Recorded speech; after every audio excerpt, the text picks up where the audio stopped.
Hey everybody, this is Sunglass Rob from SportRx, and we are here with a very special guest, Mr. Richie the Schlayer. Richie Schley, mountain bike Hall of Famer, pro mountain biker for forever, and one of the originators of the whole free ride concept. So if you've ever watched the Red Bull Rampage, Richie was in the first 4 of them and helped found that whole kind of concept of that type of riding. So thank you for giving the world the gift of free ride, Richie. And Richie still rides quite often, and we've ridden together a few times. I'm a mountain biker as well. Nowhere near Richie. I'm very comfortable now, finally on Black Diamonds. So it took me a few years of progression. But really what I wanted to ask you is how to manage fear, or how much fear is still involved for you for what you're doing. And I've seen you do some incredibly steep lines and some unbelievably big jumps. And I mean, free riding is free riding. And I'm a dad and a working professional and just broke my hand. So what do you do? Are you still afraid of stuff? Oh, definitely. Yeah, for sure. I was just in Sedona last week, and my buddy lives out there, owns the bike shop, Thunder Mountain Bikes it's called. I've been there. Yeah. Great shop. And he's like, oh, I got some line for you. And he takes me to this wall that's, I don't know, 50 feet, almost vertical, which is completely my thing. Yeah. I'm like, that looks pretty rough and like a pretty hard tranny. He's like, oh, you got this. And I'm like, am I getting old? So I wrote it. He wrote it first and then I wrote it. But I think it's all about leaning on your past experiences. You know, like if someone less experienced were to show up there, you're like, oh, it's easy, but do they know exactly what to do, and do they know what's going to happen when they do it? So I think that in any sport, you got to build from where you are comfortable, and you got to check back in with, oh, you know, this one time 2 weeks ago I did this jump looks kind of similar. So you have the knowledge in there to know what it's going to feel like, so you can stay safe. But you know, you come across people that have never crashed, have never been hurt. I've been riding with a lot of new people in the sport recently, and a couple of them are pretty wild and crazy, and then they finally get hurt, and then it's like, oh, everything slows down. So I think it's all about, you know, digging into your past experiences, and then you can build on them and build on them. And I think, I mean, I've always had this saying, without fear, we wouldn't survive, but with too much of it, we won't explore, right?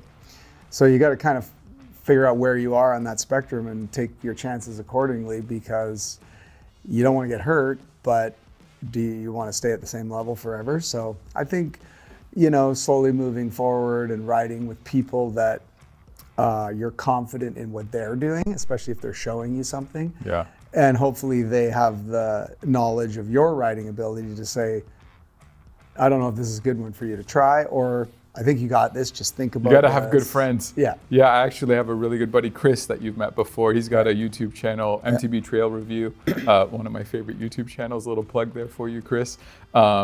He knows me really well, and he's a better rider than me on almost every kind of terrain. And he's like, Rob, you got this, just follow me. I believe him and I trust him, and it always works. Right. But there's other people that are a lot younger than me that are significantly better riders, and when they go, this is easy, I don't trust them because they don't know me well enough, or right. To them it's so easy, they don't know that it's hard for me.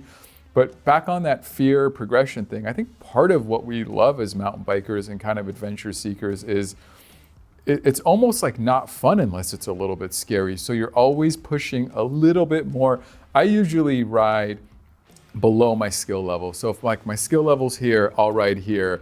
And I'm just always trying to push them up together. I know some guys that are always just kind of like jumping it and figuring it out, and they're almost scary to watch. But I broke my finger going a little too fast. And then in retrospect, I was like, it was kind of sketchy on the first couple of turns. I should have slowed down. Like I barely made it through that rock garden. Like I was a little bit out of my element that day, and everything kind of worked out perfectly to get. And it's such a silly accident. A broken pinky you would think would be fine. But that's 3 months off the bike, and I had a cat. It's just like, and when I get back on, how long is it going to take me to get to where I was, mentally at least, maybe not physically. So. Yeah, it's such a game we play. Well, I think one of my main riding buddies, Tony the Tiger, Yeah. you guys hooked him up with some glasses, and you know, we're the opposite type of rider. He's riding at like 100+% all the time, and I probably ride at 85, 90. And we're both 52, and he's breaks a bone twice a year, ribs, collarbone, arm, whatever. And I'm always like, is this really worth it? And he's like, I love it. I love going fast. I love getting the KOMs. And I'm like, but then you're off the bike for months. Yeah. I don't care. Whereas me, I'm like, okay, if I'm hurt, I'm not riding my bike. And I've been hurt enough to know those downtimes are horrible. So it's partly a personality thing. What kind of person are you? Where are your priorities, right? But I think you need to be intelligent enough to know what your level is, and to, like I said, lean on your past experiences. And if you come across something and you're like, I think I've done something like this, and ask the guys questions if they go first. Yeah. You know? But yeah, it's always the tricky thing. Sometimes I go, I'm not doing this. And then people are like, you got this all day long. And I think also sometimes you have a sense, and I don't know if it's just fear or if you do have a sense that it feels like something's going to go wrong. Yeah, once that feeling sets into, it's better not to mess with it. Yeah. Just be okay with that. Yeah. Like for me, there's certain moves that some people would find really scary, and Yeah. I'm like, you know, I'm super comfortable. But then if there's some component to the jump or to the line that I've had trouble with in the past, I'm like, I'm gonna let this one go, because I just kind of know from my experience, these kind of things are a hurdle for me. So Yeah. So you never know, right? Yeah, it's interesting. Like I kind of thrive in like loose, techie, chunky stuff because where my home trails are, that's what I ride a lot. But then I'll be great on those and sometimes faster than my friends on those. But if there's a jump line, man, like I'm always back of the pack and just scrubbing everything and afraid to even get an inch off the ground. And yeah, it's just, I guess it depends on what your forte is or what you're into. I mean, I think that's an important thing too, like with the jump lines, you know, especially as young men, you're like, oh, yeah, there's this jump line, you got this. Check it out.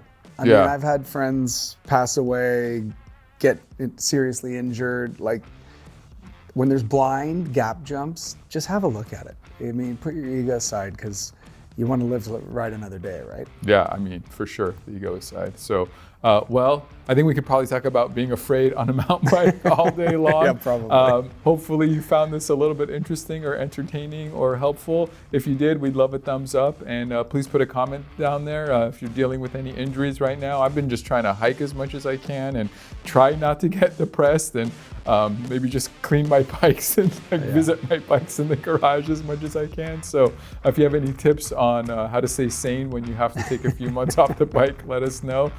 Thank you, Richie, and we'll see you in the next one. Later.